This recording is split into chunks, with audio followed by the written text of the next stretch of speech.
The coffee cup shattered against the marble floor at the exact moment Sarah Mitchell's world fell apart. "Get your hands off my husband, you pathetic cow." The downtown Manhattan coffee shop fell silent, except for the gentle hum of the espresso machine. Sarah lay sprawled on the cold floor, her 6-month pregnant belly exposed beneath her cream-colored sweater, the overturned chair beside her like evidence of a crime. Above her stood a woman in designer heels, blonde hair perfectly styled, fury radiating from every pore of her 28-year-old face. "Victoria, enough," Robert Mitchell's voice cut through the shocked silence. But Sarah heard something else in his tone. Not anger at his mistress, embarrassment at being caught. Sarah struggled to push herself up, her movements awkward with the weight of the baby she'd never planned to carry at 48. The business crowd that frequented this upscale coffee spot stared openly now, phones already emerging from pockets and purses. She could almost hear the social media posts being composed, "Millionaire's wife attacked by mistress in broad daylight." "Don't you dare tell me enough," Victoria Lawson snarled, her voice sharp enough to cut glass.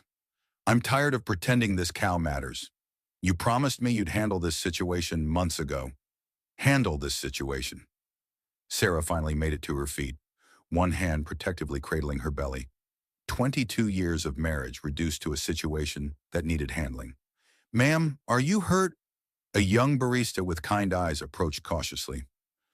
"Should I call an ambulance?" Sarah looked at her husband of over 2 decades. Robert stood there in his $1,000 suit, his salt and pepper hair perfectly styled, his face showing more concern for his reputation than for his pregnant wife who'd just been assaulted. At 52, he still turned heads, still commanded respect in boardrooms across the city, still made her feel like the luckiest woman alive, or had until 3 months ago. "I'm fine," Sarah said quietly, though her hip throbbed where it had struck the floor. "Just clumsy, I suppose." Victoria laughed, a sound like breaking crystal. "Clumsy, is that what we're calling it? You deliberately sat in that chair to cause a scene. Classic manipulation, just like Bobby warned me about." "Bobby?" Sarah's heart clenched. Nobody had called Robert Bobby since college. Nobody except her, in their most intimate moments, in the early years when he'd whispered promises about growing old together. "Victoria." Robert's voice carried a warning now, but not the kind a husband should use when defending his wife. This was the voice of a man worried about witnesses, about damage control, about stock prices in board meetings. What? Victoria's blue eyes blazed. "Everyone already knows. Robert, stop pretending this is some big secret. Half of Manhattan society knows you're leaving her for me." The coffee shop seemed to shrink around Sarah. She became aware of every stare, every whispered conversation, every phone camera pointed in her direction. These people would go home tonight and tell their families about the pregnant woman who'd been humiliated in public by her husband's mistress. They'd shake their heads and wonder how a wife could let herself be so blind. But Sarah wasn't blind anymore. 3 months ago, when Dr. Jennifer Walsh had told her she was pregnant, Sarah had felt like the universe was giving her one last gift, a surprise baby at 48, when she'd thought her childbearing years were long behind her. Robert's daughter, Emma, now 24 and living in Los Angeles, had been thrilled at the prospect of a baby sister or brother. "Mom," Emma had said during their video call, "this is like a miracle baby. Dad must be over the moon." Sarah had thought so too. At first, Robert had seemed shocked but pleased, talking about cribs and college funds and how this baby would keep them young. He'd even joked about being a father again in his 50s, said it would give him something to brag about at the country club. Now she understood. Robert had never been happy about the baby. He'd been calculating. "Mrs. Mitchell." The young barista was still hovering nearby, clearly uncomfortable with the scene unfolding in her workplace. "Are you sure you don't need medical attention? You took quite a fall." "She's fine," Victoria snapped before Sarah could respond. "She's just being dramatic. It's what she does." Sarah looked at this woman who claimed to know her so well. Victoria Lawson, 28 years old, MBA from Wharton. Daddy's construction empire worth $30 million. Sarah had done her research in the weeks since she'd discovered the affair. Victoria was everything Sarah had been 25 years ago: ambitious, beautiful, certain the world owed her everything she wanted. The difference was that Sarah had earned Robert's love. Victoria was simply taking it. Actually, Sarah said, her voice stronger now, I think I do need to sit down. The baby, she said it deliberately, watching Robert's face. There it was, the flash of annoyance he tried to hide. The baby was an inconvenience, a complication in his midlife transformation. Victoria's eyes narrowed with something that looked like hatred. Of course, the barista said quickly, gesturing toward a booth in the corner. Please, let me help you. As Sarah made her way carefully across the coffee shop, she heard Victoria's voice behind her, lower now but still audible. This is exactly what I'm talking about. Bobby, she's going to milk this pregnancy for everything it's worth. You need to file for divorce before she gets any bigger, before the courts start feeling sorry for her. Sarah sank into the booth, her hands trembling as she reached for her phone. She needed to call someone, but who? Her sister lived in California. Her parents had passed away years ago. Her closest friends were all part of the same social circle as Robert, the same crowd that would be dissecting this scene over dinner parties for weeks to come. Rebecca Thompson, her college roommate, the one friend who'd never been impressed by Robert's money or status. Rebecca, who'd become a divorce attorney in Boston and spent her career helping women like Sarah rebuild their lives. Sarah's fingers moved across her phone screen as the conversation continued behind her. You're being ridiculous, Robert was saying. Sarah's my wife, the mother of my children.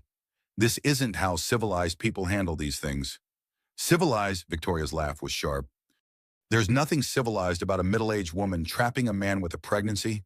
She knew exactly what she was doing. Sarah's thumb hovered over Rebecca's number. Once she made this call, there would be no going back. No pretending this was just a rough patch. No hoping that Robert would come to his senses and remember the life they'd built together. But as she listened to her husband discuss their 22-year marriage like it was a business deal gone wrong, Sarah realized there was nothing left to go back to. She pressed call. Pregnant. Robert's coffee cup paused halfway to his lips, steam rising between them in their sun-drenched breakfast nook. At 48, Sarah had practiced this conversation in her head a dozen times during the drive home from Dr. Walsh's office. She'd imagined surprise, joy, concern for her health, maybe even tears. She hadn't expected the careful calculation that flickered across her husband's face. I know it's unexpected, Sarah said, settling into the chair across from him. Through the floor-to-ceiling windows, their Westchester County estate stretched toward the horizon. 10 acres of perfectly manicured lawns and gardens that had taken her years to design. Dr. Walsh says everything looks normal so far. The baby's due in January. Robert set down his cup with mathematical precision, the way he did everything. Even his morning routine was choreographed: coffee at 7:15, Wall Street Journal from 7:20 to 7:45, departure for the city at exactly 8 o'clock. How is this possible? He asked. You're 48. Sarah, we haven't exactly been trying for children. There was something in his tone that made her chest tighten. Not the warm surprise she'd hoped for, but something cooler, more distant. Dr. Walsh says it happens more often than people think, Sarah said carefully. My mother had my brother when she was 46. Remember, and with all the advances in prenatal care? That was different. Robert picked up his phone, scrolling through emails with the same focused attention he'd been giving her moments before. Your mother didn't have other priorities. Career considerations. Career considerations? Sarah felt her voice rise slightly. Robert, you're the CEO of your own company. You can make your own schedule. And I left my practice years ago to focus on Emma and the house. What career considerations? He looked up from his phone then, and for a moment, she saw something she didn't recognize in his eyes. Something that looked almost like resentment. Things are complicated right now at Mitchell Holdings, he said finally. We're in the middle of a major acquisition. The board is breathing down my neck about quarterly projections. This isn't exactly the time for personal complications. Personal complications.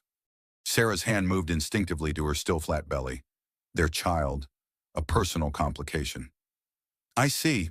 She kept her voice level, the way she'd learned to do during the difficult years when Robert was building his company, when stress made him sharp and distant.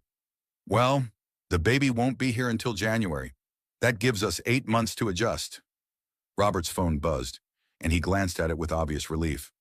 I have to take this, he said, already standing. It's Peterson from the Hong Kong office. He left the breakfast nook without kissing her goodbye, already deep in conversation about market fluctuations and currency exchanges. Sarah sat alone among the remnants of their careful morning routine, watching a cardinal build its nest in the oak tree outside their window. She should have felt happy. They'd tried for years to give Emma a sibling, before finally accepting that one child was enough. This baby was a gift, an unexpected blessing that would complete their family in a way she'd stopped dreaming about. Instead, she felt hollow. Her phone rang, Emma's face filling the screen with her brilliant smile. Sarah's daughter had inherited Robert's dark hair and strong jaw, but her eyes were Sarah's, warm brown with flecks of gold. Mom, perfect timing. I was just thinking about you. Emma's voice carried the energy of someone who'd found her place in the world. At 24, she was already making a name for herself as a documentary filmmaker in Los Angeles, following stories that mattered to her with the same determination Robert brought to business deals. Hi, sweetheart. Sarah managed a smile that Emma couldn't see but might hear in her voice. How's the new project coming? Incredible. We're following 3 women who started their own businesses after 50. Mom, you should see these women. They're warriors. One of them left her husband after 30 years and started a bakery with her divorce settlement. She's making more money now than she ever did as a housewife. Sarah's chest tightened. That sounds fascinating. It is. There's this whole movement of women reinventing themselves later in life. Society tells us we're invisible after 50, but these women are proving that wrong every day. Emma paused. Mom, you sound weird.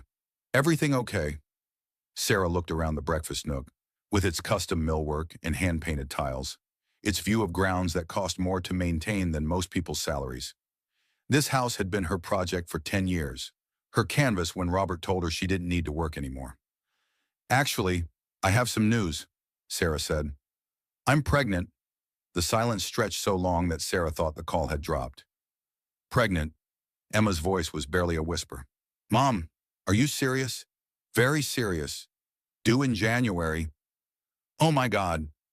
Sarah could hear Emma moving around, probably pacing her tiny Santa Monica apartment the way she did when she was excited. Mom, this is incredible. A baby dad must be losing his mind with happiness. Sarah glanced toward Robert's study, where she could hear his voice rising and falling in conference call cadences. He's processing. Processing, Mom. You're having a baby. This is the best news ever. I'm going to be a big sister again. Oh my God, I have to come home. When can I come home? Emma's joy was infectious, and for the first time since Dr. Walsh had confirmed the pregnancy, Sarah felt a genuine smile spread across her face. Whenever you want her, sweetheart, you know you're always welcome. I'm booking a flight tonight. This is so exciting. Mom, a little brother or sister? Are you hoping for a boy or a girl? Healthy, Sarah said automatically. Just healthy. But as she listened to Emma make plans for her visit, Sarah found herself hoping for a daughter. Another Emma, another bright spirit who could fill the spaces that had grown quiet in their house over the years. After they hung up, Sarah sat in the breakfast nook for a long time, listening to the sounds of her house.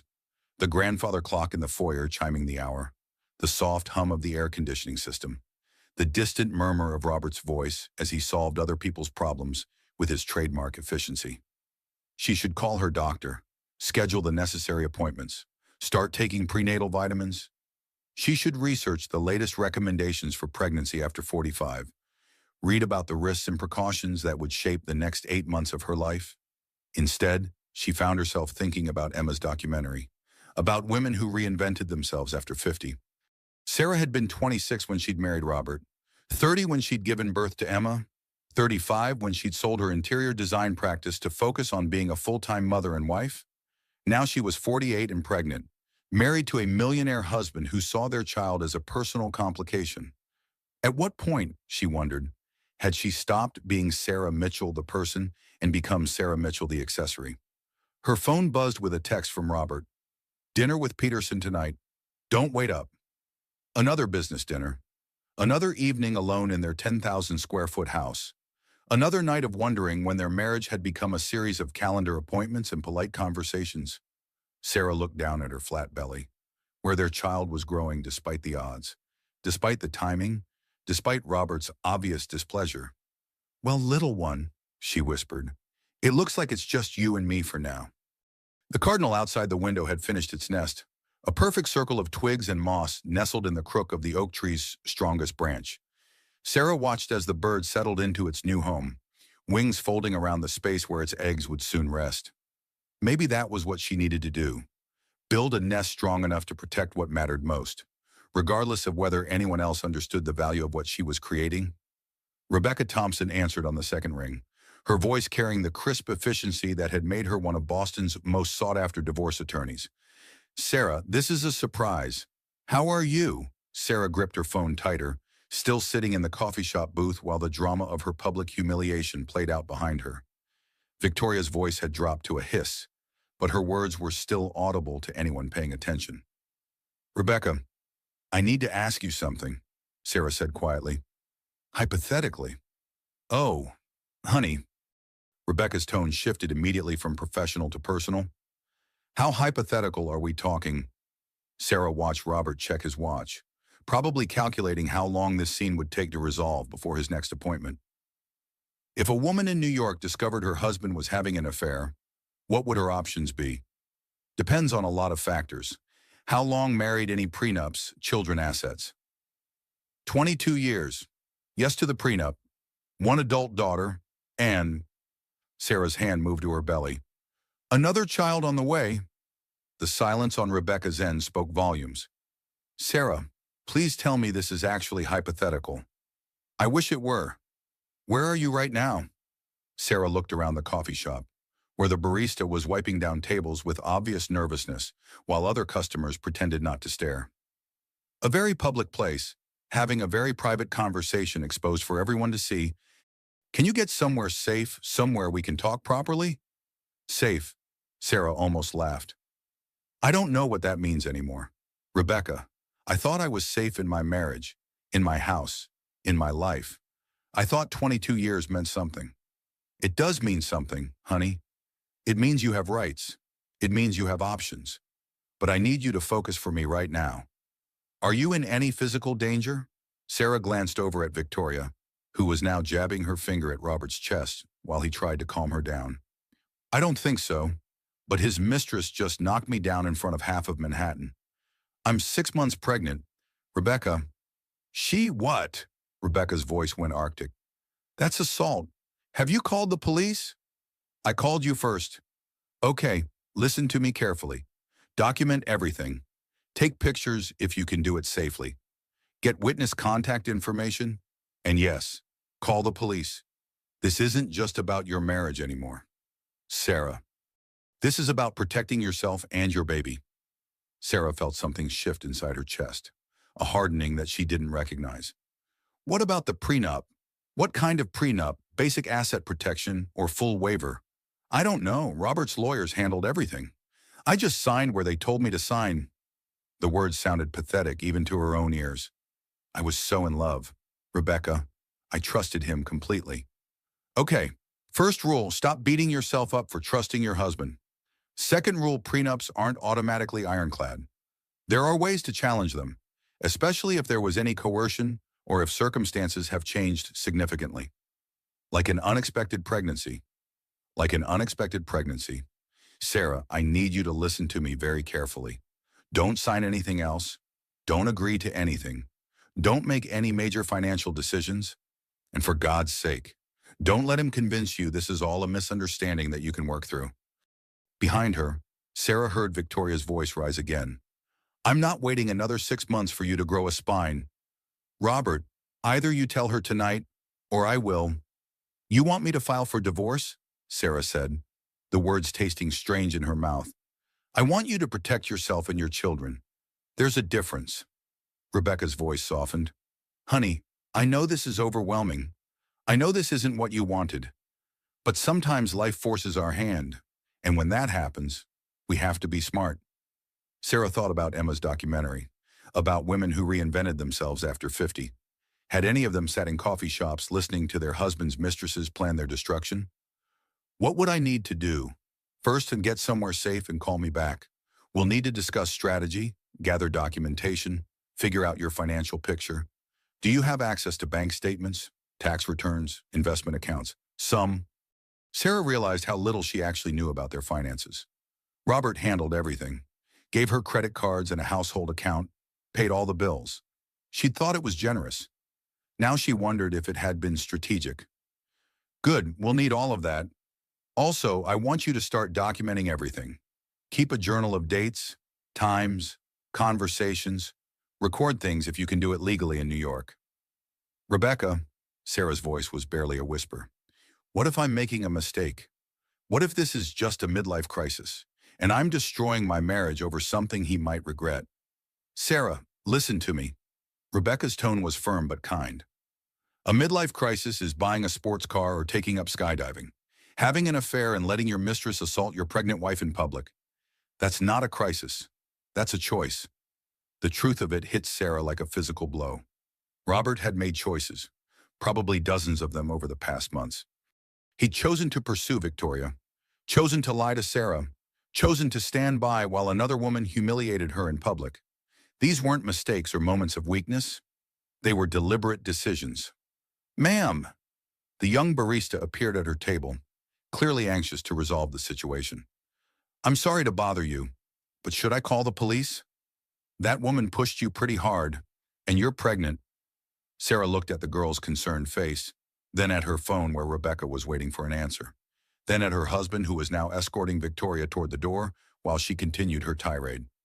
Yes, Sarah said, her voice stronger than she'd expected. Please call the police.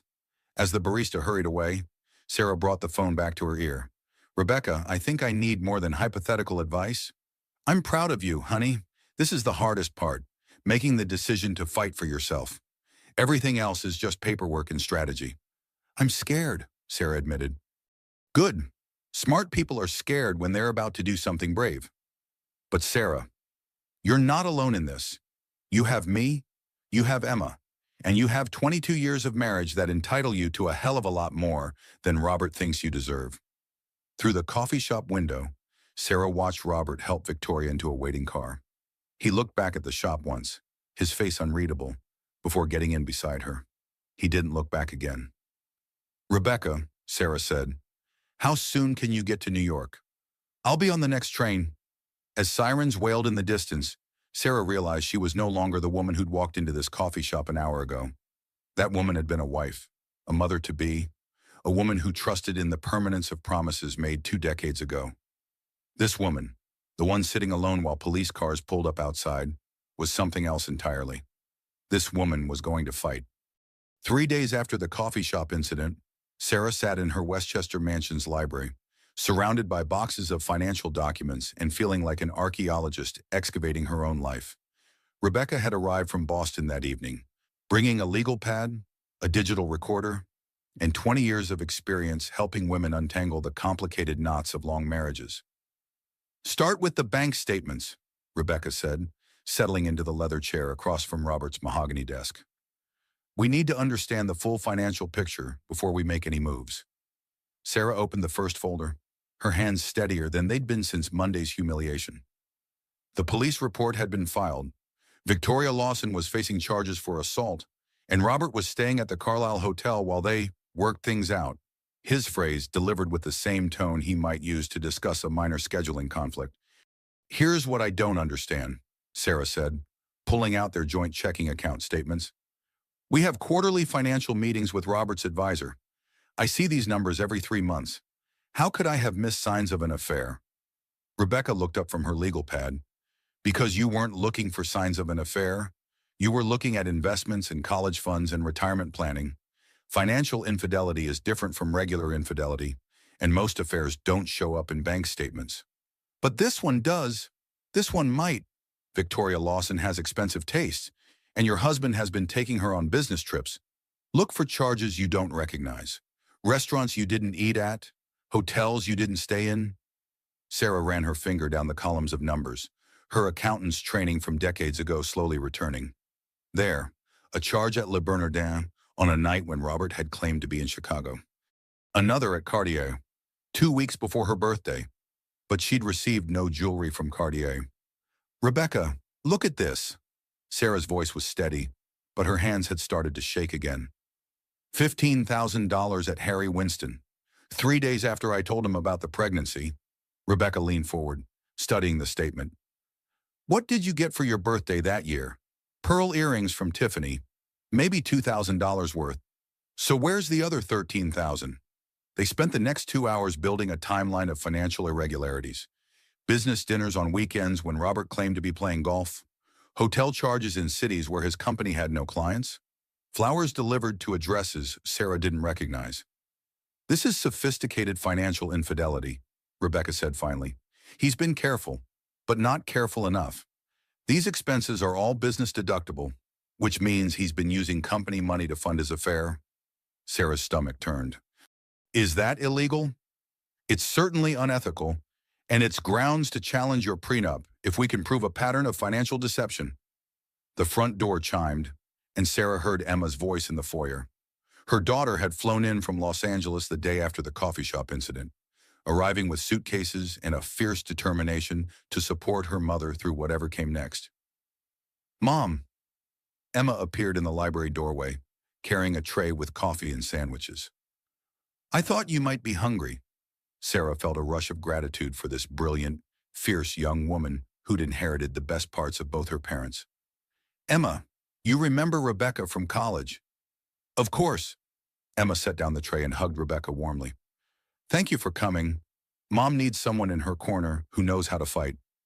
"Your mother is stronger than she realizes," Rebecca said. "She just needs to remember that strength." Emma settled on the arm of Sarah's chair, her presence both comforting and energizing. "I've been thinking about something," she said. "The women in my documentary, half of them discovered their husbands' affairs the same way Mom did, through financial irregularities or public humiliation. There's a pattern to how men in their 50s handle midlife transformation." Sarah looked at her daughter with new appreciation. "What kind of pattern?" "They convince themselves their wives are holding them back from some authentic version of themselves. Usually involves a younger woman who represents the life they think they should have had." Emma's voice carried the analytical tone she used in her films. "The irony is that they're not transforming at all. They're just trading one set of responsibilities for another, one woman for another." "That's remarkably insightful," Rebecca said, "and it fits the legal pattern too. Men who claim their marriages are stale or unfulfilling, but who fight viciously to keep the financial benefits of being married." Sarah thought about Robert's reaction to her pregnancy, his careful calculations and scheduling concerns.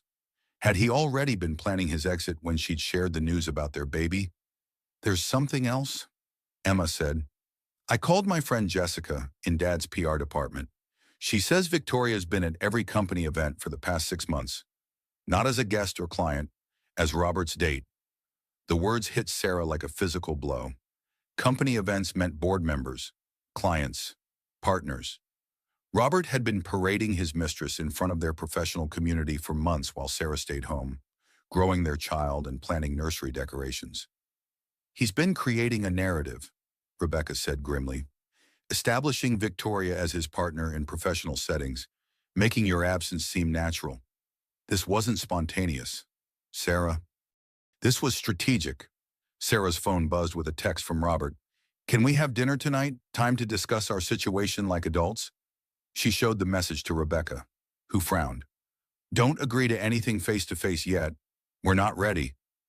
"What if he wants to reconcile?" "Do you want to reconcile?" Emma asked gently.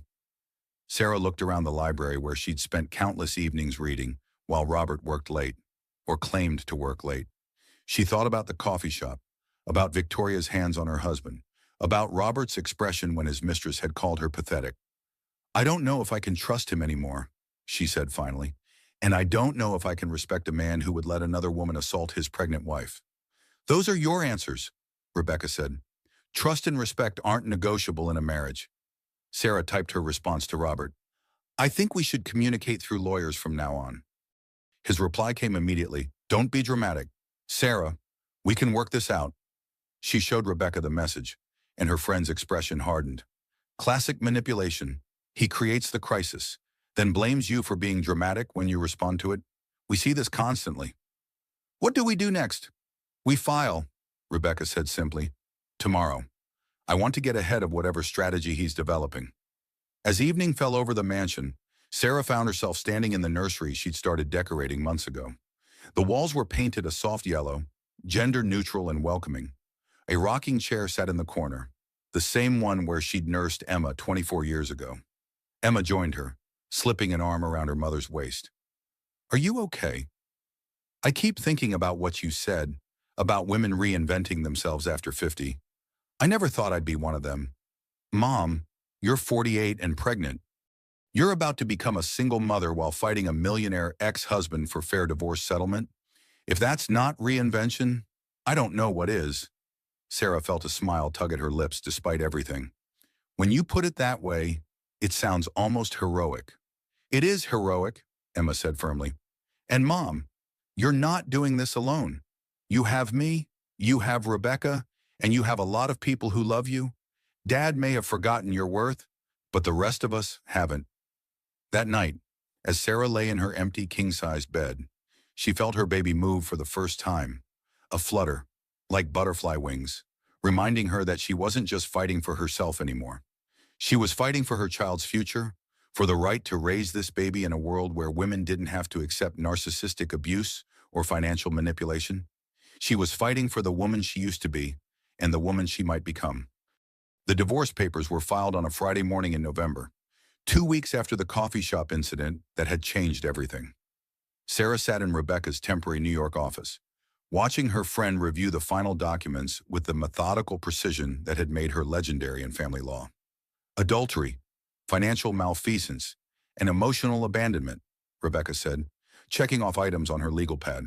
Plus, we're requesting full forensic accounting of all business and personal assets going back 5 years. Robert's going to fight this, Sarah said, one hand resting on her increasingly prominent belly. At 28 weeks, she could no longer hide her pregnancy behind loose sweaters and careful posing. Let him fight. We have documentation, witnesses, and a very sympathetic plaintiff who was assaulted by his mistress in public. Rebecca's smile was sharp. Plus, his girlfriend is facing criminal charges. Not exactly the image Mitchell Holdings wants in their annual report. Sarah's phone buzzed with yet another text from Robert. He'd been calling and messaging constantly since receiving the papers, his tone alternating between wounded husband and calculating businessman. He wants to meet, Sarah said, reading the latest message. Says he can explain everything if I'll just listen. Absolutely not. Not without me present. And not until we've completed discovery. Right now, any contact with him is a chance for him to manipulate or intimidate you. The office door opened, and Emma entered carrying coffee and a grim expression. Mom, you need to see this. She handed Sarah her phone, showing a page 6 article with the headline, Mitchell Holdings CEO's pregnant wife files for divorce amid assault scandal. Sarah's stomach dropped as she read the opening paragraph. Sources close to the family suggest the marriage has been troubled for years, with friends describing Sarah Mitchell as increasingly controlling and jealous as her husband's business success grew. Controlling and jealous, Sarah's voice rose. I haven't been controlling about anything in 20 years. It's a classic PR strategy, Emma said angrily. Dad's hired a crisis management firm. They're trying to control the narrative, make you look like the unstable one. Rebecca was already on her phone. This is exactly why we filed quickly. He's going to try to paint you as an opportunistic wife, using pregnancy to extract money from a successful man. We need to get ahead of this. As if summoned by their conversation, Sarah's phone rang. Robert's name appeared on the screen, and for a moment, she was tempted to answer. Part of her still wanted to hear him explain, to find some way back to the life she'd thought they shared. Don't, Rebecca said firmly. Anything he says now is either manipulation or evidence. Neither helps you. But the phone kept ringing, and finally Sarah answered. What do you want, Robert? Sarah, thank God. We need to talk. This divorce filing is insane. You're destroying our family over a misunderstanding. A misunderstanding? Sarah's voice was ice. Your mistress assaulted me in public. Robert, you stood there and let it happen. What exactly did I misunderstand? Victoria was upset. She'd been drinking, and she misinterpreted some things I'd said about our marriage. But Sarah, she means nothing to me. You and the baby are my family. The words sounded rehearsed, probably crafted by the same PR firm that had labeled her controlling and jealous. If we mean so much to you, why are you telling Page Six that I'm an unstable gold digger? The silence stretched long enough that Sarah wondered if the call had dropped. I didn't authorize that article, Robert said finally. But Sarah, you have to understand. This divorce filing makes me look like I'm abandoning my pregnant wife. My board is furious. Stock prices are affected. You're damaging my company. I'm damaging your company. Sarah felt her blood pressure rising, a dangerous thing in her condition. You're the one who paraded your mistress around business events for months. You're the one who let her attack me in front of witnesses. But somehow this is my fault. Sarah, please, let's meet somewhere private. Just us. We can work this out. No, Sarah said, surprised by the strength in her own voice. We can't work this out. Robert, you made that choice when you decided I was a personal complication that needed handling. She hung up before he could respond, her hands shaking with adrenaline and fury. Good, Rebecca said firmly. He's going to escalate now. Probably try financial pressure. Are you prepared for that? What kind of financial pressure? Frozen credit cards, restricted access to accounts, sudden discoveries that marital assets aren't as substantial as they appeared. It's a common strategy. Make the wife financially desperate so she'll accept a quick, unfavorable settlement. Emma looked up from her phone, where she'd been scrolling through social media responses to the Page Six article. Mom, it's not all bad news. A lot of people are supporting you. There's actually a hashtag, Women Supporting Women, and it's trending. Sarah felt an unexpected warmth in her chest. Really, wait. Look at this. Emma showed her the screen. Women sharing their own stories about financial independence after narcissistic abuse, divorce settlements that changed their lives, midlife transformation. Your situation is resonating with a lot of people. Rebecca leaned over to see the phone. This is good for us legally, too. Public sympathy matters in high-profile divorces, especially when there are business interests involved. As afternoon turned to evening, Sarah found herself reading message after message from women who'd faced similar situations. Wives who'd discovered affairs through financial records. Mothers who'd been called controlling for expecting fidelity. Women who'd rebuilt their lives after decades of marriage ended in betrayal. Their stories gave her strength, but they also revealed a sobering pattern. The women who'd fared best in their divorces were the ones who'd fought from the beginning, who'd refused to be painted as victims or gold diggers. Rebecca, Sarah said finally, what's our next move?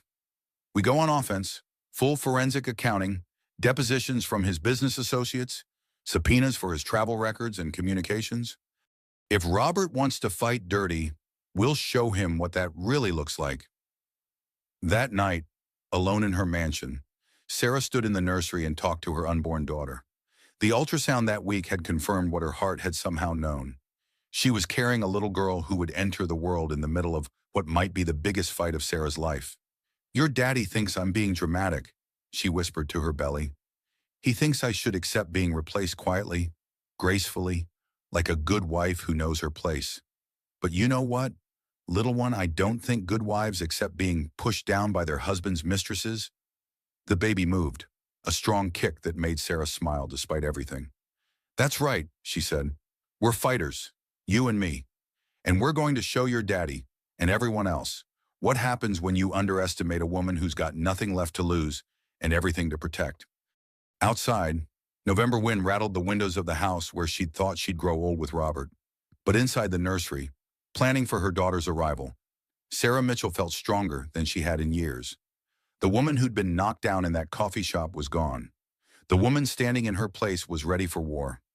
December arrived with an early snowfall that blanketed the Westchester estate in pristine white, making the mansion look like something from a Christmas card. Sarah stood at her bedroom window, watching the grounds crew clear the circular driveway, and tried to ignore the fact that this might be her last Christmas in the house where she'd raised Emma. Mom, Emma's voice carried from the doorway. Rebecca's here with news. Sarah turned from the window, her movements careful now that she was 32 weeks pregnant. The baby seemed to grow larger every day, pressing against her ribs and making sleep nearly impossible. But with each passing week, she felt more determined to see this fight through to the end. Rebecca was waiting in the library, her expression unreadable as she spread documents across the conference table they'd set up weeks ago. "We've got problems," she said without preamble, "and we've got opportunities." "Problems first," Sarah said, settling into her chair with Emma's help. "Robert's trying to claim that the baby isn't his." The words hit Sarah like a physical blow. Emma gasped audibly, and even Rebecca looked disgusted by what she just said. "What?" Sarah's voice was barely a whisper. "His lawyers filed a motion yesterday requesting paternity testing. They're claiming that given the state of your marriage and the timing of the pregnancy, there's reasonable doubt about paternity." Sarah felt the world tilt around her. In all the scenarios she'd imagined, all the ways she'd thought Robert might fight, this hadn't occurred to her. "But that's insane. I haven't been with anyone else in 22 years. The only man I've so much as kissed is my husband." "I know that, and you know that, but it's a legal strategy," Rebecca said grimly. "If he can raise doubt about paternity, he can avoid child support obligations and paint you as an unfaithful wife seeking financial gain." Emma was pacing now, her filmmaker's mind clearly working through the implications. This is character assassination. He's trying to destroy Mom's reputation so completely that no one will believe her version of events? "Exactly," Rebecca confirmed. "It's scorched earth tactics. He's not trying to salvage the marriage or protect his family anymore. He's trying to win at all costs." Sarah pressed her hands to her belly, feeling her daughter's strong heartbeat beneath her ribs. The little girl who'd been conceived during one of the few intimate moments she and Robert had shared in recent months, when he'd been tender and loving and had whispered about how beautiful she was, even at 48. "Can we fight this? We can and we will. But Sarah, I need you to understand what this means. He's going to make this uglier than anything you've imagined. If we proceed, your private life, your marriage, your sexual history, it's all going to be dissected in court." The room fell quiet except for the soft hum of the heating system and the distant sound of snowplows on the road. Sarah thought about the woman she'd been 6 months ago, planning a nursery and choosing paint colors, believing that her biggest challenge would be managing a pregnancy at 48. "What are the opportunities you mentioned?" she asked finally. Rebecca's expression shifted to something that might have been satisfaction. This move was a mistake on his part. It's so obviously vindictive that it's going to backfire spectacularly. No judge is going to look at a wealthy man trying to deny paternity of his pregnant wife's child and see him as the victim. "Plus," Emma added, her voice tight with anger, "I've been documenting everything for months now. I have footage of him talking about the baby, expressing excitement, making plans. If he wants to claim he doubted paternity, we can prove he was lying then or lying now." Sarah looked at her daughter with amazement. "You've been filming this. I'm a documentary filmmaker. Mom, this is what I do. I document truth. And the truth is that Dad was over the moon about this baby until he decided you were inconvenient." Rebecca pulled out another folder. "There's more. The forensic accounting came back, and it's even worse than we thought. He's been systematically moving assets offshore for over a year. This wasn't a spontaneous affair. Sarah, this was planned." "How much?" Sarah asked, though she wasn't sure she wanted to know. $15 million in the past 18 months, hidden in shell companies, offshore accounts, investments in his girlfriend's father's construction business. He's been preparing for this divorce since before you got pregnant. The betrayal was so complete, so calculated, that Sarah felt almost detached from it. This wasn't the Robert she'd married, the man who'd held her hand during Emma's birth and promised to love her through everything. This was a stranger wearing her husband's face. "What do we do now?" "We expose everything," Rebecca said firmly.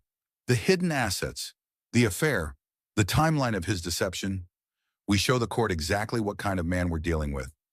Sarah's phone buzzed with a text from Robert. "I'm picking up some of my things from the house tonight. Please don't make a scene in front of the staff." She showed the message to Rebecca, who frowned. "He can't just show up at the house anymore. The divorce filing establishes your right to exclusive occupancy during proceedings." "Should I call the police if he comes?" "You should call me first. But Sarah, I want you to consider something else. He's trying to intimidate you by showing up unannounced. Don't let him. That evening, as snow continued to fall outside, Sarah heard Robert's Mercedes crunching up the driveway. She was ready for him, sitting in the living room with Emma beside her and Rebecca on speed dial.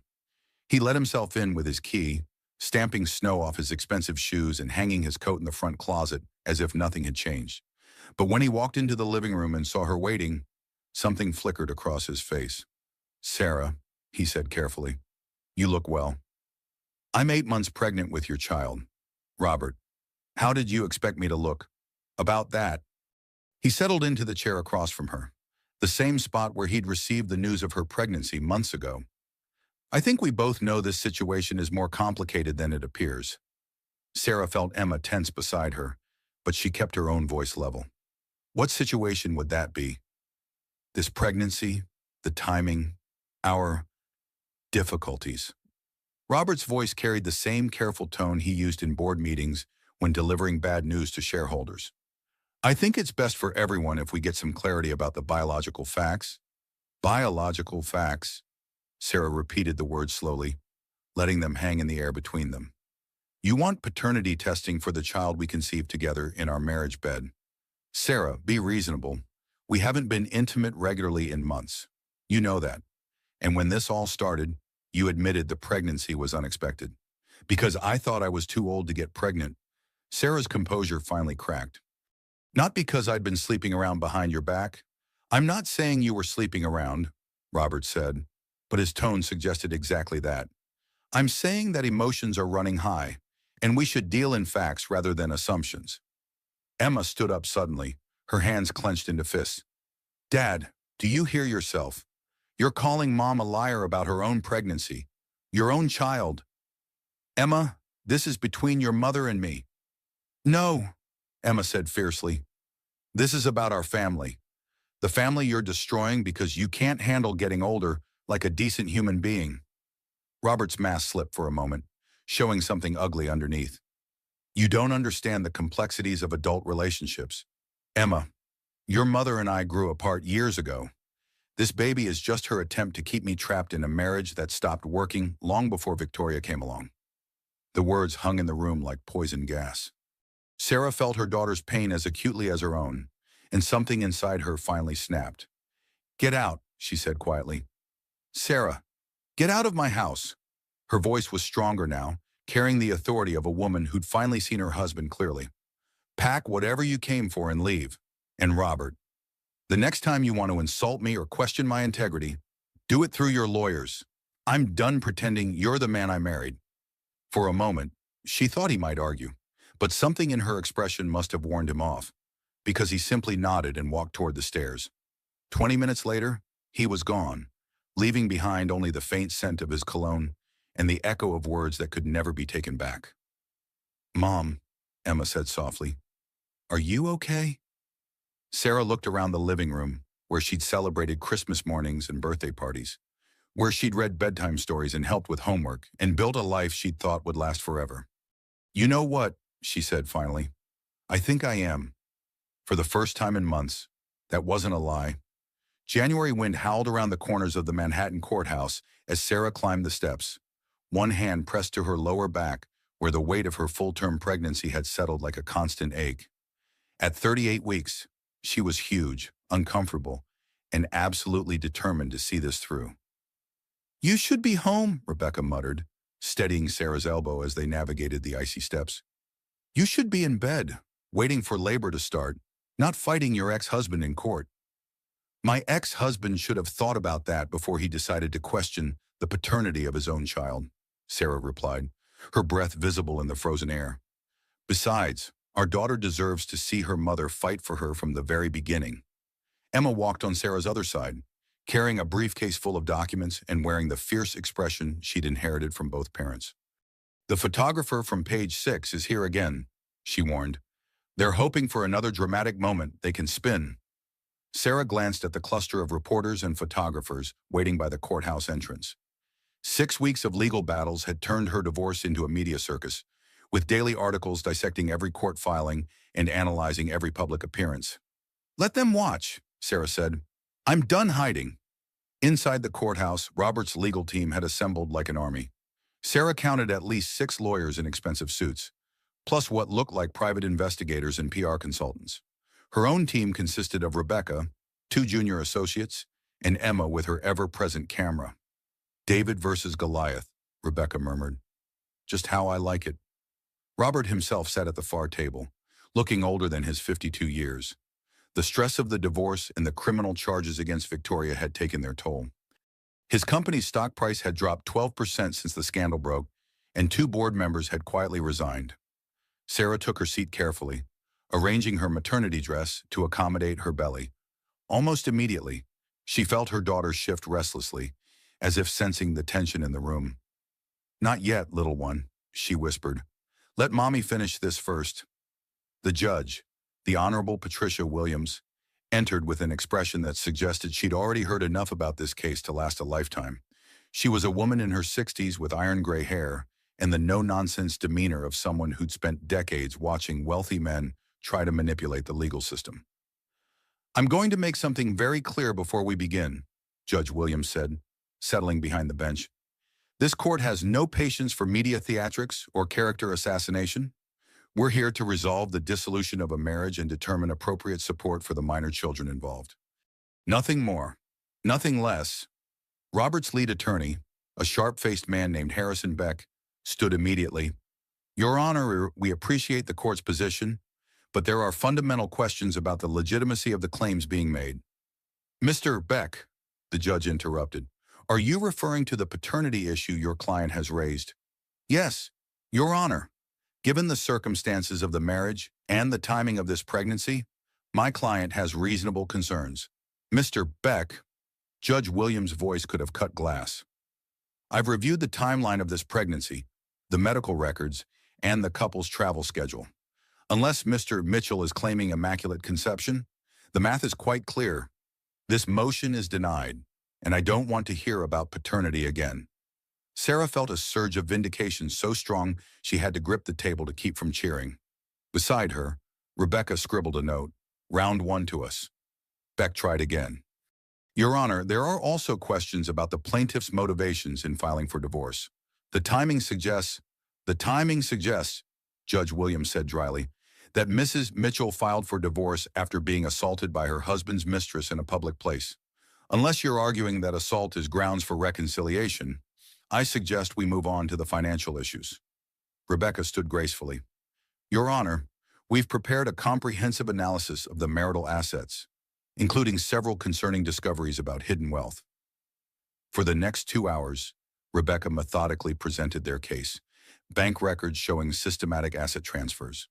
Travel receipts proving Robert's affair had been ongoing for over a year. Business expenses that clearly funded his relationship with Victoria. But the most damaging evidence came from Emma's documentation. Video clips of Robert discussing the baby, expressing excitement about becoming a father again, making plans for their daughter's future. The contrast between his public statements and his current legal position was devastating. "Mr. Mitchell," Judge Williams said during a break, "I'm curious about something. In this video from October, you're clearly discussing nursery furniture for our baby. What changed between October and December that made you question paternity?" Robert's jaw tightened. "Your Honor, I was trying to be supportive during a difficult time." "Or," the judge interrupted, "you were planning your exit strategy and needed a way to avoid child support obligations." Beck jumped up. "Objection, Your Honor. The court is making assumptions." "Mr. Beck, I'm making observations based on evidence. Your client spent $15 million hiding assets while publicly celebrating his wife's pregnancy. That suggests planning, not spontaneous doubt." As the afternoon wore on, Sarah watched her husband's carefully constructed narrative fall apart piece by piece. The forensic accountant testified about offshore shell companies. The private investigator presented evidence of Robert's year-long affair. Even several of Robert's business associates testified about Victoria's presence at company events. But the most powerful moment came when Rebecca played audio from Sarah's recorded phone calls with Robert, legally obtained under New York's one-party consent law. Robert's voice filled the courtroom. "She means nothing to me. Sarah, you and the baby are my family." Then, 3 days later, This pregnancy is just her attempt to keep me trapped in a marriage that stopped working years ago. The contradiction was so stark, so obviously manipulative, that even Beck seemed to realize the case was lost. During the final recess, Sarah struggled to her feet, her back aching and her daughter pressing insistently against her ribs. As she made her way to the bathroom, she passed Robert in the hallway. For a moment, they looked at each other, the man she'd loved for 22 years and the woman she'd become through fighting him. "Sarah," he said quietly, "this doesn't have to end like this. We could still work something out." Sarah looked at him with something approaching pity. Even now, facing complete defeat, he was trying to negotiate, to find an angle that would save him money or face. "Robert," she said gently, "this ended the moment you let another woman push me down while I was carrying your child. Everything since then has just been paperwork." When court reconvened for Judge Williams' ruling, Sarah was ready. Having reviewed all evidence and testimony, the judge began, "This court finds that Mr. Mitchell has systematically hidden marital assets, conducted an extramarital affair using marital funds, and attempted to manipulate these proceedings through false claims about paternity." Sarah felt her daughter give a particularly strong kick, as if celebrating. "The court hereby orders the following: all hidden assets will be returned to the marital estate and divided equally. Mr. Mitchell will pay child support of $15,000 per month until the child reaches majority. Mrs.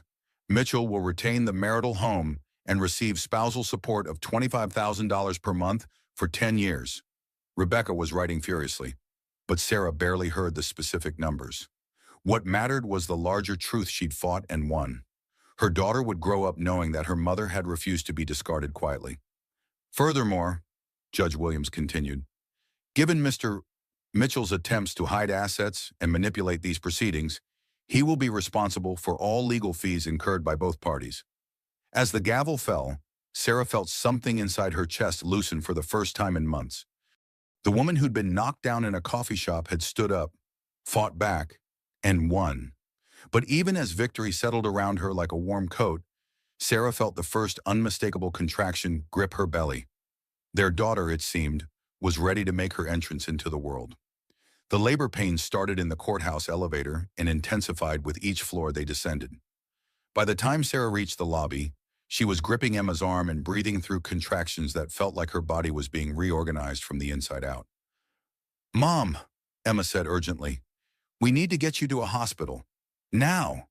"Not yet," Sarah gasped, pausing beside a marble pillar as another wave of pain washed over her. "Rebecca needs to finish the paperwork. Make sure the settlement is properly filed." "Sarah, honey," Rebecca said, appearing at her elbow with a stack of documents, "the paperwork can wait. You're about to have a baby." Sono. Through the courthouse windows, Sarah could see the cluster of reporters and photographers who'd been documenting her legal battle for weeks. The irony wasn't lost on her. Her daughter was choosing to arrive on the same day her mother had finally secured their future. "Mrs. Mitchell," a young court clerk approached nervously, "Judge Williams asked me to tell you that she's expediting the final orders. Everything will be filed within the hour." Sarah nodded her thanks, then doubled over as another contraction hit. When it passed, she looked up to find Robert standing nearby, his face pale and uncertain. "Sarah," he said hesitantly, "do you need me to drive you to the hospital?" The question was so absurd that Sarah almost laughed. "I think you've done enough, don't you?"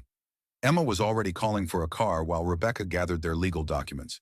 As they helped Sarah toward the door, she heard Robert call her name again. "What?" she said, turning back despite Emma's protests. "Will you?" He seemed to struggle with the words. "Will you let me know when she's born?" Sarah studied his face, looking for some trace of the man she'd once loved. What she saw instead was a stranger who'd spent months trying to destroy her and was now asking for the privilege of meeting their daughter. "I'll think about it," she said finally, which was more kindness than he deserved. The ride to Mount Sinai Hospital passed in a blur of traffic and increasingly intense contractions. Emma held one hand while Rebecca handled the logistics, calling doctors and alerting the hospital that they were coming. "This is really happening," Sarah gasped between contractions. "She's really coming." "At the most perfect time," Emma said firmly. "She waited for you to win. Mom, she wanted to be born into freedom. Dr. Jennifer Walsh was waiting when they arrived, her familiar face a welcome sight in the chaos of the emergency room. Well, Sarah, she said with a smile, I see your daughter has excellent timing. Let's get you upstairs and see how far along you are. The next 12 hours passed in the strange, suspended reality of labor. Sarah had forgotten how consuming it was, how completely it demanded every ounce of strength and focus. But this time was different from Emma's birth 24 years ago. This time, she wasn't waiting for a husband to arrive from a business meeting. This time, her support system was complete without him. Emma documented everything with her camera, creating what she called the first chapter of our new story. Rebecca handled the constant stream of legal calls and media requests from the hospital lobby.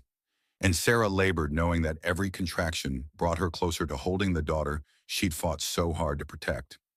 At 3:47 a.m. on January 15th, Grace Elizabeth Mitchell entered the world with a lusty cry that announced her displeasure at being evicted from her warm, quiet home.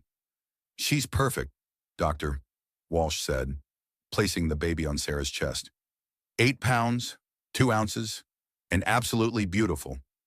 Sarah looked down at her daughter's wrinkled red face and felt something shift fundamentally in her understanding of the world. This tiny person had been worth every moment of the past 6 months, every legal battle, every moment of doubt and fear. Hello, Grace, she whispered. I'm your mama, and I have so much to tell you. Emma was crying openly as she filmed the first moments of her sister's life. Mom, she looks just like you did in the old baby pictures. Grace had Sarah's brown eyes and what looked like it might become Robert's dark hair, but her expression, even in these first moments, seemed entirely her own, alert, determined, already taking the measure of her new world. She's a fighter, Sarah said, stroking Grace's soft cheek. She's going to need to be. Over the next few days, visitors streamed through Sarah's hospital room. Emma's filmmaker friends brought flowers and organic baby clothes. Rebecca arrived with champagne she couldn't drink until after breastfeeding and legal documents that made their victory official. Even Judge Williams sent a congratulatory note with a gift certificate for children's books. But the most meaningful visitor was Eleanor Vanderberg, the society matron who'd quietly supported Sarah throughout the divorce proceedings. My dear, Eleanor said, settling into the bedside chair with the grace of someone who'd been navigating high society politics for 60 years. You've given all of us something precious. What's that? Sarah asked, adjusting Grace in her arms. Permission to stop accepting unacceptable behavior from powerful men? Eleanor said simply. Half the women in our circle are married to men who think wealth gives them the right to discard their wives when they become inconvenient. You've shown them a different way. Sarah looked down at Grace, who was sleeping peacefully despite the ongoing conversation. I just wanted to protect her, to make sure she grows up knowing that women don't have to accept narcissistic abuse or financial manipulation. And that lesson will ripple out far beyond this room, Eleanor said. You've started something, Sarah. Women supporting women, refusing to be victims, fighting for financial independence after 50. It's a movement, whether you intended it or not.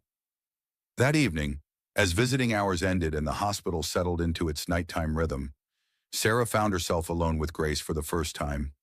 She walked slowly around the room, her daughter warm and solid in her arms, and marveled at how completely her life had changed. 6 months ago, she'd been a traditional wife focused on managing a household and supporting her husband's career. Now she was a single mother with a substantial divorce settlement, a daughter who documented social justice, and a story that apparently inspired other women to fight for themselves. Your daddy wanted to meet you, she told Grace quietly, but I'm not sure he's earned that right yet. He'll have to prove he can put your needs first, and that's not something he's shown much skill at lately. Grace stirred in her arms, making the soft, snuffling sounds that newborns make while dreaming. But you know what, little one? We don't need him to be happy. We don't need anyone else to be complete. We have each other, and we have Emma, and we have more financial independence than most women ever dream of. Outside the hospital window, New York City glittered in the January night. Somewhere out there, Robert was probably in his hotel room, trying to figure out how to rebuild a life and a reputation that had been shattered by his own choices. Victoria was dealing with criminal charges and the collapse of her carefully planned social climbing, but here in this quiet room, Sarah was beginning something entirely new. Not the life she'd planned, but perhaps the life she'd been meant to live all along. "Welcome to the world, Grace Elizabeth Mitchell," she whispered. "Let me tell you about your mama and all the things we're going to do together." 6 months after Grace's birth, Sarah stood in the empty shell of what would become Second Chance's Cafe, surveying the construction chaos with the satisfied expression of a woman building something entirely her own. Sawdust covered every surface, exposed pipes snaked across the ceiling, and the smell of fresh paint mixed with the aroma of coffee from the functioning espresso machine she'd insisted on installing first. "Mom, this is going to be incredible," Emma said, stepping carefully around construction equipment while filming the renovation process. Her documentary about midlife transformation had evolved to include Sarah's story, and she was documenting every step of the cafe's creation. Sarah adjusted Grace in her arms, marveling as always at how perfectly her daughter fit against her hip. At 6 months old, Grace was a serious baby who studied everything with dark eyes that missed nothing. She seemed particularly fascinated by the construction noise and the parade of workers who stopped to admire her. "The location is perfect," Rebecca said, joining them from her inspection of the kitchen area. She'd driven down from Boston for the cafe's construction milestone, the day the custom furniture arrived. "Right in the heart of Manhattan's business district, walking distance from 3 major law firms specializing in family law.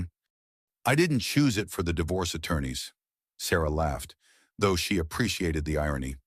"I chose it because it's where women come to think, to work, to make decisions that change their lives." The cafe occupied the ground floor of a converted brownstone just off Madison Avenue, close enough to the financial district to attract businesswomen, but far enough from Robert's office building to avoid awkward encounters. Sarah had bought the space with part of her divorce settlement, transforming it from a generic retail shell into something that felt like a combination of living room, library, and sanctuary. "Tell me again about the business model," Emma said, camera rolling as Sarah walked through the space. "Coffee and conversation," Sarah said simply, "but also workshops on financial independence, legal clinics for women considering divorce, support groups for single mothers, a place where women can get practical help along with their lattes." The front door chimed, and Jack Patterson entered carrying blueprints and wearing his perpetual expression of amused satisfaction. The private investigator who'd helped build Sarah's divorce case had become an unexpected friend and was now helping her navigate the complexities of small business ownership. "The security system is installed," he announced, "and I've got contacts at the local precinct who'll keep an eye on the place. Word is getting around about what you're doing here, and not everyone approves." Sarah felt a familiar flicker of worry. The media attention around her divorce had died down, but she still received occasional hostile messages from people who thought she'd been too greedy or vindictive. Some of Robert's business associates had made it clear they considered her a traitor to their social circle. "What kind of disapproval are we talking about?" Rebecca asked, her lawyer instincts immediately engaged. "Nothing actionable," Jack assured her. "Just grumbling from certain circles about women getting ideas above their station. The usual nonsense from men who think successful women are a threat to the natural order." Grace chose that moment to let out an indignant wail, as if she understood the conversation and wanted to voice her opinion about men who felt threatened by women's success. "That's right, sweetheart," Sarah said, bouncing her daughter gently. "Mama's got ideas way above her station, and that's exactly where they belong." The custom furniture began arriving that afternoon, sturdy wooden tables that could accommodate laptops and legal documents, comfortable chairs arranged in conversation clusters, built-in bookshelves that would soon hold everything from financial planning guides to memoirs by women who'd reinvented their lives after 50. But the centerpiece was the collection of chairs Sarah had specially commissioned from a local craftsman. Each one was unique, designed to be both beautiful and unshakable. No one would ever again have a chair kicked out from under them in Sarah's space. "Mrs. Mitchell." A young woman appeared in the doorway, clearly nervous but determined. "I'm sorry to bother you, but I heard about your cafe. I'm Jessica Chen, and I was wondering—" "Come in," Sarah said warmly, recognizing the look in the woman's eyes. She'd seen it in mirrors for months during her own divorce proceedings, the expression of someone gathering courage to change her life. I read about your case, Jessica said, glancing around the construction zone, about how you fought back when your husband tried to discard you. I'm, I'm in a similar situation. My husband is 15 years older, very successful, and he's been having an affair with someone from his office. Sarah handed Grace to Emma and gave Jessica her full attention. How can I help? I don't know if I'm strong enough to fight like you did. I've been a stay-at-home mother for 8 years. I don't have my own career, my own money. I'm scared that if I challenge him, I'll lose everything. You're already losing everything, Sarah said gently. The question is whether you're going to let it happen to you or take control of the process. For the next hour, Sarah, Rebecca, and Jessica sat on construction crates and talked through options, resources, and realistic expectations for what a divorce might look like. By the time Jessica left, she had Rebecca's business card, a list of financial documents to gather, and something she'd been missing for months' hope. That's what this place is really about, Sarah told Emma as they watched Jessica walk away with more confidence than she'd arrived with. Not just the coffee or the workshops, it's about women helping other women believe they're worth fighting for. As evening approached and the construction workers finished for the day, Sarah found herself alone in the cafe with Grace, who was dozing in her carrier. The space was quiet except for the distant sounds of Manhattan traffic and the soft hum of the espresso machine. She thought about the woman she'd been a year ago, planning nursery colors and believing that her biggest challenge would be managing a pregnancy at 48. That woman had been comfortable but powerless, secure but invisible, loved but not respected. The woman standing in this half-finished cafe was something entirely different. She was a business owner, a single mother, a divorce settlement success story, and apparently an inspiration to other women fighting their own battles. Her phone buzzed with a text from an unknown number. Saw the article about your cafe in the Times. Wanted you to know you helped me leave my narcissistic husband last month. Thank you for showing me it was possible. A grateful reader. Similar messages arrived daily now, from women across the country who'd read about her case and decided to fight for their own financial independence and self-respect. Emma was collecting them for her documentary, creating what she called a digital sisterhood of women supporting women. Grace stirred in her carrier, opening dark eyes that seemed to take in everything about their new venture. What do you think, little one? Sarah asked softly. Are we going to change the world one coffee conversation at a time? Grace's response was a smile that could have melted the most cynical heart. I'll take that as a yes, Sarah said, lifting her daughter into her arms. Your mama's got big plans for us, Grace Elizabeth. Big plans and the financial independence to make them happen. Outside, Manhattan glittered with the promise of another day, another chance for women to support each other, to fight for what they deserved, to refuse to accept unacceptable treatment from the powerful men in their lives. Sarah Mitchell had found her calling, and it was exactly as revolutionary as Emma had predicted. 1 year later, Sarah stood behind the counter of Second Chance's Cafe, pulling shots of espresso while Grace played in her portable playpen nearby, babbling cheerfully at the regular customers who'd become like family. The morning rush was in full swing, business women grabbing coffee before court appearances, mothers meeting for support group sessions, older women attending Rebecca's weekly Financial Independence After 50 workshops. The cafe had exceeded every expectation Sarah had dared to have. Featured in magazines as Manhattan's most empowering coffee shop, it had become a pilgrimage site for women seeking inspiration and practical help with life transitions. But more importantly to Sarah, it had become exactly what she'd envisioned, a place where women could find their strength and claim their worth. Sarah. A familiar voice made her look up from the espresso machine. Victoria Lawson stood in the doorway, looking nothing like the polished predator who'd knocked Sarah down 2 years ago. Her designer clothes had been replaced by jeans and a simple sweater. Her perfect hair was pulled back in a ponytail, and her face showed the kind of vulnerability that came from having your life completely dismantled. The cafe fell silent. Every regular customer knew the story, knew that this was the woman who'd assaulted their beloved owner. Sarah felt the protective energy of her community rise around her like a shield. What do you want, Victoria? Sarah asked calmly, wiping her hands on her apron. To apologize, Victoria said, her voice barely above a whisper, and to ask if you have any openings for someone who needs a second chance. Sarah studied the younger woman's face, looking for signs of manipulation or calculation. What she saw instead was genuine remorse and the kind of desperation that came from discovering that your carefully planned life was built on quicksand. "Grace, sweetie, go play with Emma in the back office," Sarah said, lifting her daughter from the playpen. At 18 months old, Grace was walking confidently and had developed her mother's ability to read tension in a room. Emma appeared immediately, as if she'd been waiting for this moment. Her documentary about women's midlife transformation had premiered at Sundance and was now being distributed nationwide, with Sarah's story as its centerpiece.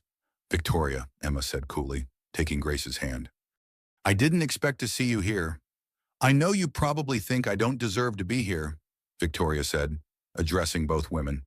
"And you're probably right, but I've lost everything, and I need to start over. I need to learn how to be someone other than the person I was." Sarah looked around her cafe, at the women who'd found strength and community within these walls. Some were divorce survivors like herself. Others were widows learning to manage finances for the first time. Still others were young mothers trying to balance career ambitions with family responsibilities. All of them had one thing in common: they'd needed a second chance. "What happened to you?" Sarah asked finally. Victoria's composure cracked slightly. "The assault charges cost me my job and my reputation. My father disowned me when the family business lost clients because of the scandal. Robert, well, Robert discarded me the moment I became a liability instead of an asset." Sarah felt a flash of something that might have been sympathy. She knew exactly what it felt like to be discarded by Robert Mitchell when you stopped serving his purposes. "I spent the last year in therapy," Victoria continued, "trying to understand how I became someone who would attack a pregnant woman out of jealousy and entitlement. I learned some things about myself that weren't pleasant, such as," Rebecca's voice came from behind the counter. She'd arrived for their weekly business meeting and was clearly prepared to protect Sarah from any manipulation attempt. "Such as the fact that I was raised to believe my worth came from the man I could attract and keep," Victoria said, meeting Rebecca's hostile gaze steadily. "I was taught that other women were competition, not potential allies. I was programmed to see someone like Sarah as an obstacle to overcome, rather than a person deserving of respect." Grace toddled back from the office, drawn by the tension she could feel even if she couldn't understand it. She walked directly to Victoria and offered her a colorful wooden block, her standard gesture of friendship. Victoria knelt down to Grace's level, and Sarah saw tears in the younger woman's eyes. "Hello, beautiful girl," Victoria whispered. "I'm the bad lady who hurt your mama. I'm very, very sorry about that." Grace tilted her head, studying Victoria with the serious expression she'd inherited from both parents. Then she patted Victoria's cheek gently, the way she did when Sarah was sad. "Even my daughter has more emotional intelligence than you showed 2 years ago," Sarah said quietly. "I know," Victoria said, standing slowly. "I know I hurt you terribly, and I know I have no right to ask for anything from you. But Sarah, this place represents everything I never understood about women supporting each other. I want to learn that. I want to be better." Sarah looked at this woman who'd once been her husband's mistress, who'd physically assaulted her in public, who'd tried to destroy her reputation and steal her life. The old Sarah might have harbored hatred, might have enjoyed seeing Victoria's downfall, but the woman she'd become through fighting for her own worth understood something different. Hurt people, and healed people help heal people. "We have an opening for a barista," Sarah said finally. "Minimum wage, no benefits until after 90 days, and you'd have to complete our employee training program on supporting women in crisis." Victoria's eyes widened. "You'd really give me a chance." "I'd give you a chance to earn a chance," Sarah corrected. "This community would have to accept you, and that might take time. You'd have to prove that you understand what this place represents." "I understand," Victoria said quickly. "Or I want to understand. I want to learn how to be someone worth knowing." Emma had been filming discreetly from the back of the cafe, and now she approached with her camera lowered. "This is going to make an incredible epilogue for the documentary," she said thoughtfully. "The full circle of forgiveness and growth." "It's not forgiveness yet," Sarah said firmly. "It's an opportunity. Forgiveness has to be earned through consistent actions over time." Over the following weeks, Victoria proved herself willing to do whatever was asked of her. She cleaned tables, restocked supplies, learned to make coffee, and gradually began participating in the conversations that happened naturally in the cafe's supportive environment. Sarah watched her carefully, looking for signs of the old manipulative behavior. What she saw instead was a woman genuinely trying to rebuild herself from the ground up, learning to measure her worth by her contributions rather than her conquests. The breakthrough came during a particularly difficult support group session. A young woman named Maria was crying as she described her husband's financial abuse, his systematic destruction of her self-esteem, his threats about what would happen if she tried to leave. "I feel so stupid," Maria sobbed. "How did I let myself become so powerless? How did I not see what he was doing?" Victoria, who'd been quietly serving coffee, suddenly spoke up. "Because women are taught to be grateful for male attention, even when that attention comes with a price," she said softly. "We're taught to measure our worth by our ability to keep a man happy, even when making him happy requires us to make ourselves smaller." The room fell silent. This was the first time Victoria had contributed to a support group discussion. "I spent 5 years trying to steal another woman's husband," Victoria continued, her voice growing stronger. "I told myself I was fighting for love, but really I was fighting for the security I thought came from being chosen by a powerful man. I never stopped to consider that real security comes from choosing yourself." Maria looked up through her tears. "But how do you learn to choose yourself when you've spent your whole life choosing everyone else?" "You start by surrounding yourself with women who've already learned that lesson," Victoria said, glancing around the room. "You listen to their stories, you watch how they've rebuilt their lives, and you practice making decisions based on what serves your growth rather than what serves someone else's ego." Sarah felt something shift in her chest. Not quite forgiveness, but the beginning of it. Victoria was learning the same lessons Sarah had fought so hard to master, that women's worth wasn't dependent on male approval, that financial independence was a form of self-respect, and that supporting other women was the most revolutionary act a woman could perform. As the support group ended and women began filtering out into the Manhattan evening, Victoria approached Sarah's counter. "Thank you," she said simply, "for giving me a chance to become someone better." Sarah looked at this woman who'd once tried to destroy her life and now spent her days helping other women build theirs. "You're welcome," she said. "But Victoria, remember, becoming someone better is a choice you have to make every single day." "I know," Victoria said, "and I choose it. Every day, I choose it." Later that evening, after the cafe had closed and Grace was asleep in her stroller, Sarah stood in the doorway looking out at Madison Avenue. 2 years ago, she'd been knocked down on a coffee shop floor, humiliated and betrayed. Tonight, she was the owner of a thriving business, the mother of a happy toddler, and the inspiration for a movement of women supporting women across the country. Emma joined her in the doorway, camera in hand as always. "Mom, do you ever miss it, the old life? The security of being married to a millionaire ex-husband?" Sarah considered the question seriously. She thought about the mansion in Westchester, about never having to worry about bills or business decisions or single parenting challenges. She thought about the woman she'd been when her biggest concerns were choosing paint colors and managing household staff. "You know what I miss," Sarah said finally. "I miss believing that love was permanent and that promises meant something. But I don't miss being powerless. I don't miss having my worth determined by someone else's choices." Grace stirred in her stroller, making the soft sounds that meant she was dreaming. Sarah smoothed her daughter's dark hair, marveling at how peaceful she looked. "This little girl will grow up knowing something I had to learn the hard way," Sarah continued. "She'll know that her worth isn't dependent on any man's approval. She'll know that financial independence isn't selfish, it's survival. And she'll know that women supporting women isn't just nice, it's necessary." Emma was crying quietly behind her camera.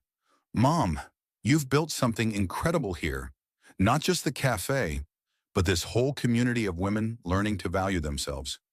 "We built it," Sarah corrected. "All of us together.